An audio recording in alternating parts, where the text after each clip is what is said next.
The Arab civilization saved us from the Middle Ages through the translation process. We wouldn't have the ancient Greeks. We wouldn't have the Renaissance without the Arab civilization. But did I ever say?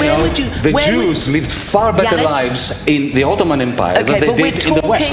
We're talking 2024. Where would you choose to be born today? In the southern suburbs of Athens, where I come from. Bro, what? You know you're choosing America.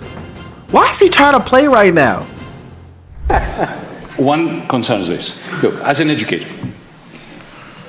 many a time, in a class, there would be young people who, because of their disadvantaged background, needed more of my attention. Okay? Because of their disadvantaged background, they didn't have the same tools that other kids did. Now, I gave them more attention, which meant, because it's a zero-sum game, there are a fixed number of hours every day, that attention, extra attention, I didn't give to other kids that were advantaged or coming from the advantage. To call this discrimination, because I didn't make my time available equally to everyone, is to miss out on the fact that in order to bring about meritocracy, in order to bring out the talents of the disadvantaged kids, and of course, disadvantage is highly correlated with gender, with races, with race, with ethnic background. To call this No. I get to the point that he's saying, but that's not actually the same. Because when you have a classroom, meritocracy doesn't necessarily exist in how you teach students. Because your job as an educator is to teach students to the best of your ability. The only meritocracy that would exist here is hiring you. So basically your job has a meritocracy, meaning that they hire the best teacher, and that teacher teaches the classroom based off of the way he sees fit.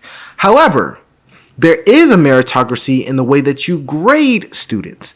Meaning, if you're giving more attention to one student versus another student, you cannot grade that student less strictly than you grade the student that doesn't need the attention. Meaning that you are grading both students to the same standard. That's where the meritocracy exists. It doesn't necessarily exist in how much attention you show it. Also, schooling systems are much different than hiring systems or admission systems in the United States, who do have a more meritocratic system. Meaning, when you're hiring someone, you don't care about their disadvantages. When you're admitting someone to a university, you don't necessarily care about their disadvantages. You're looking for the best candidate, and you may make some exceptions, but the majority of the time, you're looking for the absolute best candidate based off of your standards. So being a teacher in this, like, yes, you could give more students attention. Teachers do that all the time, but a classroom is not a meritocratic system. It's just not. It's something that you do to make sure every student learns. It's more of a socialist system. But let's continue. Discriminatory in the pursuit of meritocracy is essentially to fly in the face of the facts. The second point I wanted to make. But very briefly, I did not. Okay, you can come. I did not call that discrimination. I was talking about admission. No, when I was talking about in universities that we are going to take people from a working class, and therefore about admissions. Okay, admissions. But I needed to make the second point because I think it's a question. It touches upon. It speaks to perhaps the deepest difference between Constantine and I. We have one commonality. We both grew up in a dictatorship. But a very different kind of dictatorship. He grew up in the Soviet Union. I grew up in a Greek fascist dictatorship under NATO.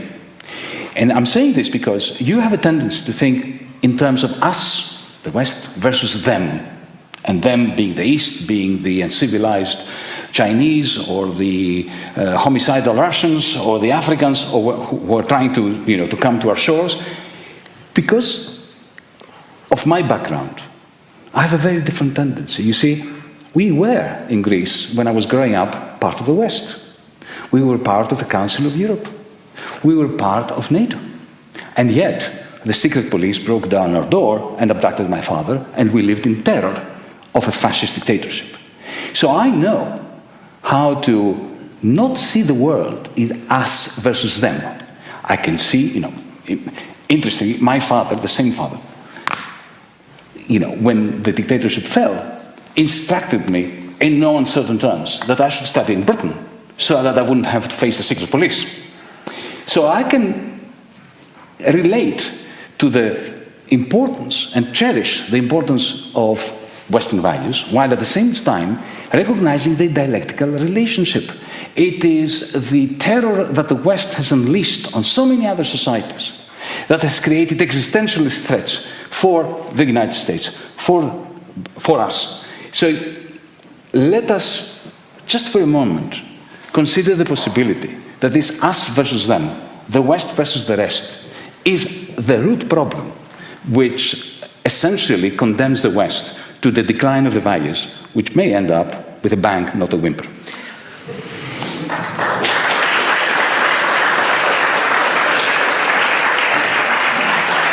Well, I apologize. Clearly, tonight I'm speaking very unclearly because everything I'm saying is being misheard and misrepresented. I never for one time said that the rest of the world was uncivilized. I never said that the Chinese were uncivilized. The Chinese civilization is one of the most ancient civilizations in human history. The Indian civilization is one of the most ancient civilizations in human history. The idea that I think Russia... You said that our civilization is better. It is better. Don't mince your words now. I am not mixing my words now. I'm Hold on a second. explaining to you exactly what I meant. Our civilization is better. No, it's not. Well, quite. So... It really is not. The Arab civilization saved us from the Middle Ages through the translation process. We wouldn't have the ancient Greeks. We wouldn't have the Renaissance without the Arab civilization. But did I ever say... The Jews lived far better lives in the Ottoman Empire than they did in the West. We're talking 2024. Where would you choose to be born today? In the southern suburbs of Athens, where I come from. Bro, what? You know you're choosing America. Why is he trying to play right now? He's trying to play. So he's over here gassing up other nations. He's trying to demean America. He's trying to demean Western civilization. And she just clocked him. She just clocked him. I'm not gonna lie. She just shut him all down. He was stuck a little bit. He did the safe answer. He said, "Oh, the area that I was born in." But nah, she got you, bro. You know you would be born in America. You know you would. If you could choose what nation you grew up in, you know you choosing America. You know it. Trying to say that other nations aren't better or aren't worse. Yes, it is better. It's better in America. Yes, it's amazing in America. Yes, it's amazing in America. You know it. You know it's better. You try to pretend like it's not. It is. And she got you. It's okay. Because I'm a patriot. Yeah, I would still be in the United States. There you go. Somewhere in the West, I haven't picked where yet. I'm waiting to see which part of it declines faster. But the point I'm trying to make is when I talk about our civilization being better, it's a comparative analysis, not chauvinism. I come from a different society. I don't see Russians as others. I see myself as Russian, and my values to some extent are still from that place, and I borrow from that, and I borrow also from my Western heritage by virtue of my growing up and being educated here. The point I'm trying to make is we have to compare to others, and I say to you, I would much rather live in a world where the West is dominant than the alternative. Now, what is the alternative? Many people who will tell you, well, the West is hypocritical. Yes, it is. The West has an evil history. Yes, it has. They will then not articulate what it is that they're looking forward to. And my argument is the multipolar world, which is being so prominently advertised to you as the end of our hypocrisy and the end of our evilness and the solution to all the terrible things that we have done, is an unstable structure which will result in the dominance of a different civilization, which will impose its values on the world. And bro, he's spinning facts, bro. He's spinning facts. All because a lot of professional academics don't want to admit America's like that. America's like that, and they just refuse to admit it. Yes, America's great. The West is great. And they will literally gaslight you into thinking that it's not. But then you ask them, okay, where would you rather be born? They start scratching their head and looking to the side, and now they're silent. Because they know America's great. This was part 2 of the initial video. Make sure you watch the initial one.